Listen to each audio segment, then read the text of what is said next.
Welcome back, everybody. I am hard at work on this year's Halloween display, at least part of it, which is my zombie-themed graveyard. Or should I say raveyard? If you've been following along on my Instagram, you'll be seeing some of the progress that I've been working on, kind of my neon silhouetted zombies. It's going to be a huge blacklight adventure. We're going to have arches that people have to walk through with lots of flashing lights, and of course, zombies everywhere. I've been collecting zombies from Facebook Marketplace, basically Amazon, wherever I can get them.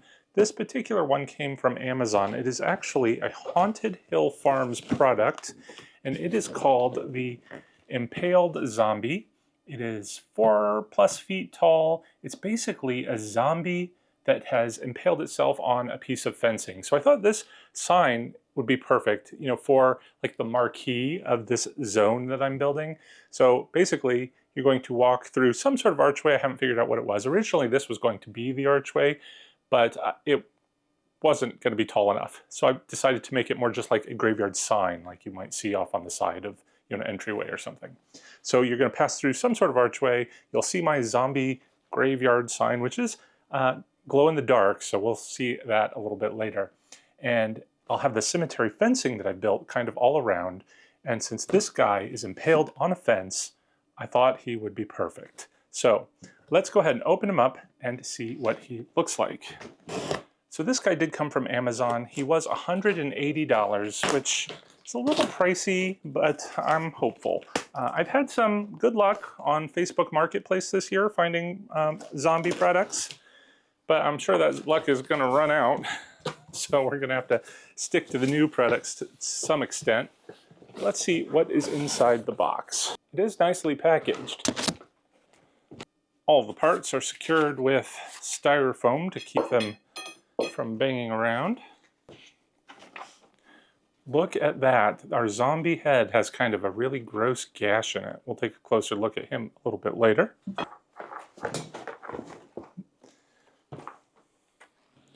Looks like his body is kind of all in one piece. Just going to put this aside for now. Looks like these are the parts for the fence itself. They have some foam toppers, which are kind of nice. These are plastic. It looks like the main parts of the support structure are metal, but the fence posts themselves are plastic. I'm guessing this is what's going to hold the fence together. Nice sturdy base. And our bag of goodies. Nice try me button. I'm hoping you can replace this with maybe a step pad. I don't know if he has a function where he can just stay on constantly or there's a light sensor. We're going to find out. He does have a plug, so we can plug him in. I love that. At least he's not battery operated. And we have colored instructions, which is always nice. Sometimes those pictures are hard to read in black and white. A customer service card because they want you to be satisfied with their products. And a cool little catalog showcasing all the other Haunted Hill products. And I bought my fair share of Haunted Hill products over the years. They're not bad. One thing I don't love, in fact, I'm sure you can't see this, but they usually have those tiny little arms, which I can't stand. That drives me insane. You have at least a decent sized prop. It's 5 foot tall, but then it has this tiny little arm. But otherwise, the details on them are pretty good. Let's find out if this one is. So I did give the instructions a quick glance through. Of course, the first thing it says is this is an indoor prop or should be used in a sheltered area. Definitely not the intended use for mine outside in my graveyard. You don't want to leave this thing out in inclement weather, but let's keep our fingers crossed. Halloween will be a good, fun night with no rain on a Saturday. It's going to be a great Halloween this year, right?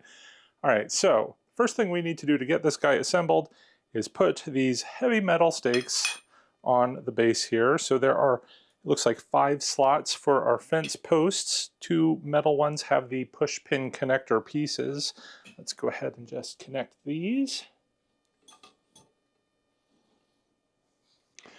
So it took me a little finagling. One went in pretty well. This one doesn't want to like snap into place. I can move it, but it seems to be relatively sturdy. So as long as one works, I think I'm pretty happy with that. And this thing's got a good height going on already, so I'm very happy with that. It said it was, 4.5 feet tall or so, so I was envisioning it was going to be a little too short and unrealistic, but I'm liking this so far. Let's go ahead and build the rest of the fence pieces. Oh, these are the plastic ones to round out the other three. They do not have connection pieces. They are just going to pressure into place, but they're pretty strong by themselves too. One thing to note is that it does have a thicker piece there at the top. It's just a cap that's going to connect the top and the bottom piece of the fence post together. But first we need to put on the fence, I don't know, hold the middle piece of the fence that holds it together. There is a piece of foam with 2 holes in it and a piece of foam with 3 holes in it, and that's going to correspond. This thing's going to be problematic. Let's try this again. So there's one side obviously that has the single post on the end and the one that has the 2 posts on the end. And then once that's in place, we can put the top of the fence pieces in. These are capped with these foam finials that look very spike-like. Love that. It looks very metallic there. I am noticing that some of these just pull right out. There's only one of mine that is like stuck. I didn't realize that, and I was a little worried that, you know, a trick-or-treater might come and just grab that because you get a little handsy sometimes. I think just adding a drop of hot glue or something in here is going to keep that secured, but obviously the manufacturer did something to secure them. I'm sure it's just glue. Let's go ahead and put these on. So we're going to stick it through the top of the foam piece, pressure it into the other part of the stake. And look, we have our fence coming together. I know it's a little hard to see with that background.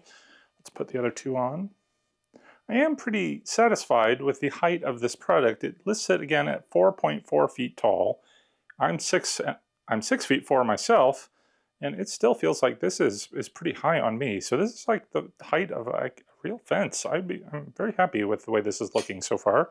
I wish this thing would stay in. I keep wanting to lift it by this, and it pops out.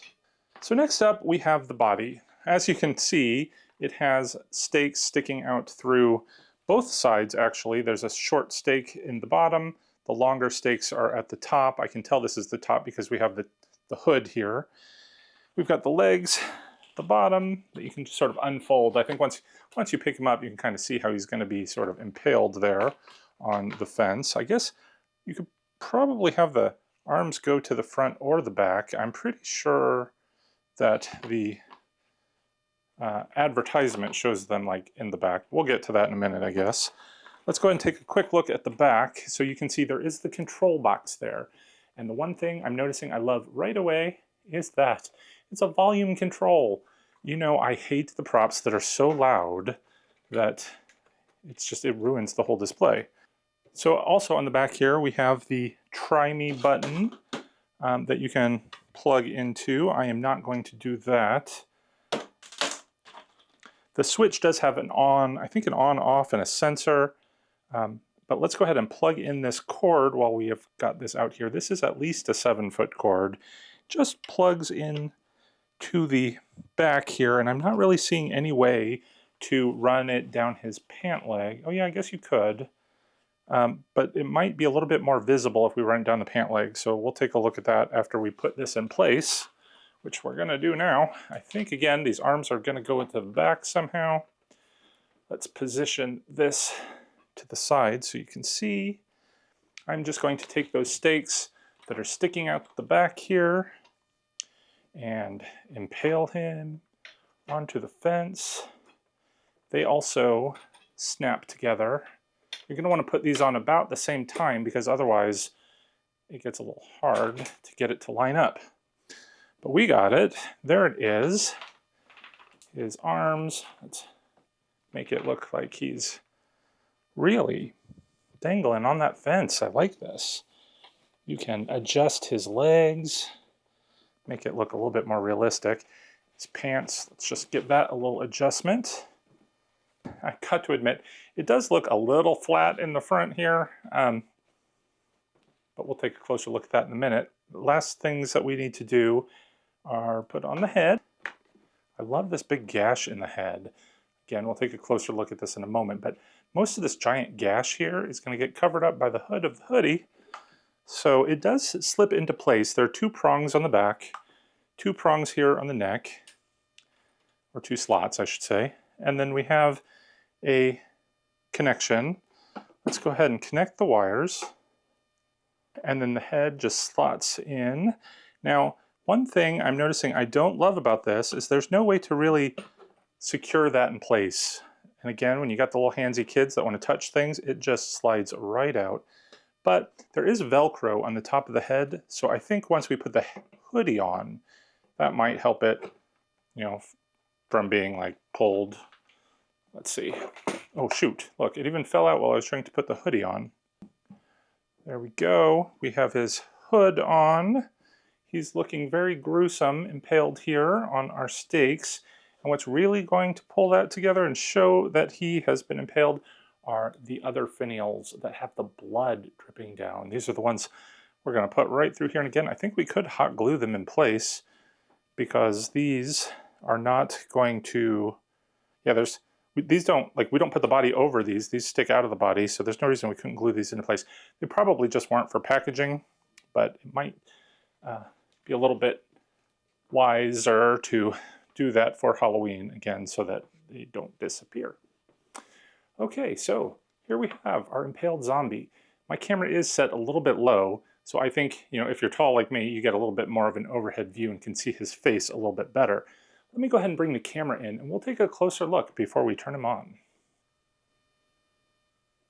So I did move his arms more in an upright position. I took another look on Amazon and that's how he's displayed on the website. So I assume that is the intended look because dangling down he might look dead, but this is a zombie, as you can tell by this scary face. He is animated. We want to make him look as alive, or undead I should say, as possible, because he is ready to eat you with these big chomper teeth. Oh my gosh, that's gruesome. And you can see in the back it's got that nice sort of deep look with a tongue in there. It looks very three-dimensional. He's got all these scars. I'm not really thrilled by the eyes. So the eyes actually don't look bad. They do light up. They don't look like they have, you know, pupils or anything on it. So when you have them off, it kind of doesn't look like an eye. But on the other hand, it does because he's a zombie and their eyes are supposed to be sort of cloudy. Again, he has been impaled. You can really tell by the blood coming off those 2 finials, and it has splattered down the front of his sweatshirt. And then we make our way down to his pants that are supposed to look like jeans. They're a little frumpy there in the front. We could probably fill that out a little bit better. I love the shoes. They are hard plastic, so they're not going to kind of be crushed or lose their shape. They look really good. Very worn looking as well. And then we make our way up to the hands. Again, these are zombie hands, so you expect the black nails. Although he's just been impaled, so I guess he didn't die from the impalement. He must have been a zombie before he was impaled. Look at the veins on the back of these hands. So gruesome. I love it. I am not thrilled by the way the cable, again, just dangles down from the middle of his back. You probably can't see that very well in the video, but it bothers me. I'm just anal that way. I think we could zip tie it down one of these stakes so it disappears a little bit better. But you know, at night on Halloween, no one's ever going to see it anyway. Let's go ahead and plug it in though, see how it looks.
Thank goodness for the volume control. One thing I did notice in between each cycle, there is a bit of like a squawk noise, even with the volume off. So I'm not sure what that's about.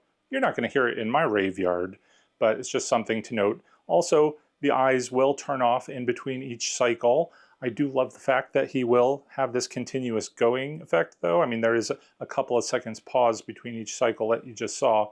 So be aware of that. You could, of course, use the try me button. I'm a little concerned. So I keep my animatronics like this on display on Halloween, just in the on mode if we can. So they'll be going for several hours at a time on one day. And I just don't know if these props are meant to do that. I'd love to hear your experiences and how well that works for you. But, you know, I feel like it wears them out pretty quickly. I mean, it's just meant for a simple Halloween display. But on the other hand, many people will have them going a whole season long. I don't. Again, it's just one night, but for many hours. I don't know if I'm supposed to do that. What are your thoughts on that? Let me know. One thing to note is this does have a 1-year warranty, so that's good. I mean, I guess if he does burn out in my Halloween night, we can get it fixed, at least supposedly. We'll have to see how that works. But I'm very happy with his motion, especially with the arms up like that. He's got a lot of movement. I didn't realize both feet would go, both arms will go. It's really great. He's going to really be in your face in my display. Like I said, you're going to go into my Raveyard. You're going to be met as you walk through some sort of arch. I haven't figured out what yet. You're going to see my Raveyard sign there. And this guy is going to be to the right of the sign on the driveway, kind of in your face. You're going to have to walk right around him to get into the Raveyard. So I think hopefully he will scare the little children. That's what I'm all about. But I mean, I am just thrilled with it. He was, again, a little pricey, $180, but for all the movement you get, I'm very happy with it. He is a little stumpy, which I find from the Haunted Hill Farm products. I mean, these are actually pretty good size arms. I'm not unhappy with that. Little unhappy with the stumpy legs. I mean, he's clearly not a life-size figure. He's shorter than life-size, which is okay. I mean, he has to be to get this effect. But I almost thought when I was looking at him in the ad that he was a kid because of his size. I think if they had made the face more childlike, it would make the illusion look a little bit better. And I mean, be a little bit scary. And like, look at the shoes and the jeans. I think maybe he is supposed to be a kid, but the face really looks adult. So I don't know. But I'm just nitpicking because I love him. I'd like to know your thoughts. I can't wait to see him in my zombie Raveyard with all my other animatronic zombies and some of those still zombies. We've got a couple more to show you as we get closer to Halloween, and I'll keep you informed about how my Raveyard is turning out. If you want to follow along with my Halloween adventures, make sure you're subscribed. We've got more animatronic reviews, store walkthroughs, DIYs, and more. So till next time, guys, thanks for watching. Take care, and happy haunting.